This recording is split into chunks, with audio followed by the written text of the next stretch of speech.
मित्रों नमस्कार। मैं हूं आपका दोस्त डॉक्टर अनिल अग्रवाल। टाइफाइड की बीमारी आजकल ज़्यादा चल रही है क्योंकि गर्मी बहुत ज़्यादा हो गई है, जिसकी वजह से पानी कई बार दूषित होता है या पानी की प्यास लगी होती है तो व्यक्ति पानी को पीना शुरू कर देता है। वो ये भी नहीं देखता कि पानी उसने ठीक जगह से पिया या नहीं पिया, जिसकी वजह से ये टाइफाइड की बीमारी हो जाती है। लेकिन जब टाइफाइड की बीमारी ठीक हो जाती है तो रोगी को बहुत ज़्यादा वीकनेस फील होती है और उस वीकनेस को ठीक करने के लिए हमें बिल्कुल एहतियात रखनी चाहिए। नहीं तो अधिकतर लोग सोचते हैं कि चलो अब ठीक हो गए हैं तो पका हुआ भोजन ज़्यादा खाएं, तला हुआ भोजन ज़्यादा खाएं, मतलब जो भी कुछ मिले उसको ज़्यादा ज़्यादा खाएंगे तो हम जल्दी ठीक हो जाएंगे। जबकि ऐसा नहीं होता है, बल्कि जैसे ही रोगी का बुखार ठीक होता है उसके बाद उसको फिर भी अपना एहतियात रखना है। उसे वो भोजन करना है जिसके अंदर उसको हल्का रहे, जिस तरह से लाइट भोजन हम जिससे बोलते हैं, और पौष्टिक भी होना चाहिए। जिस तरह से खिचड़ी है, दलिया है या सॉफ्ट राइस है, उबाल के जब बन जाते हैं तो उस तरह की चीज़ों को खाना चाहिए।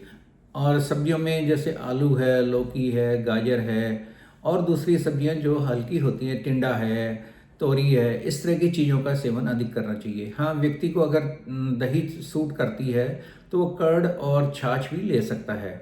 और फलों के अंदर बनाना है, एप्पल है, अंगूर हैं, पपीता है, इनका सेवन वो अधिक करे। लेकिन तली हुई चीज़ों को, तेज मसालों को और बाज़ार के खाने को अभी बिल्कुल भी ना छुए तो उसके फ़ायदे में रहेगा। फिर 4-5 दिन बाद जो है वो प्रोटीन वाली चीज़ों को भी बढ़ा सकता है।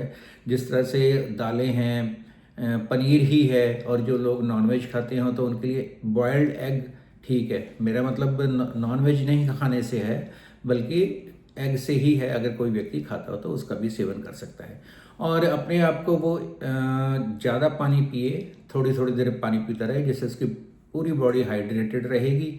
और तो पानी भी पी सकता है, कोकोनट वाटर पी सकता है, ओआरएस का घोल पी सकता है, लेमन जूस पी सकता है, और फ्रूट जूस भी जो है उनको भी सेवन कर सकता है। लेमन जूस को ऐसे नहीं पीना। लेमन जूस के लिए लेमन की शिकंजी बना के, नींबू की शिकंजी जिसे बोलते हैं, जिसके अंदर नमक, काली मिर्च, पानी और नींबू मिलाकर जो तैयार होता है घोल, उस नींबू की शिकंजी को पी सकता है। फ्रूट्स जूसेज का भी सेवन कर सकता है, उससे भी उसकी कमजोरी जल्दी भरनी शुरू हो जाएगी। और इसके अतिरिक्त जब वो इस तरह की जब प्रॉपर डाइट लेगा तो बहुत जल्दी उसकी रिकवरी होनी शुरू हो जाएगी। और धीरे धीरे फिर वो चलना फिरना शुरू करे 1 हफ्ते के बाद, थोड़ा थोड़ा सा, और बाकी तो वो आराम ही करे। और धीरे धीरे जब वो चलना शुरू करेगा तो 3-4 दिन में उसको लगेगा कि उसकी बॉडी में कुछ एनर्जी आनी शुरू हुई है।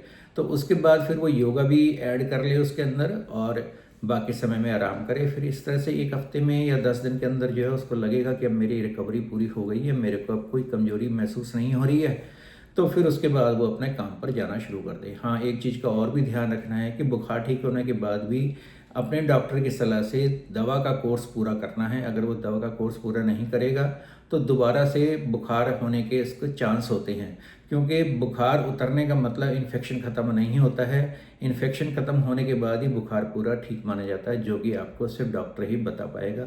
अधिकतर बुखार ठीक होने के बाद भी हफ्ते 10 दिन तक डॉक्टर लोग दवाई चलाते हैं, और जिस तरह से भी डॉक्टर इंस्ट्रक्शन दे उसको अक्षरश पालन करेंगे तो आपको कभी भी कोई दिक्कत नहीं होगी।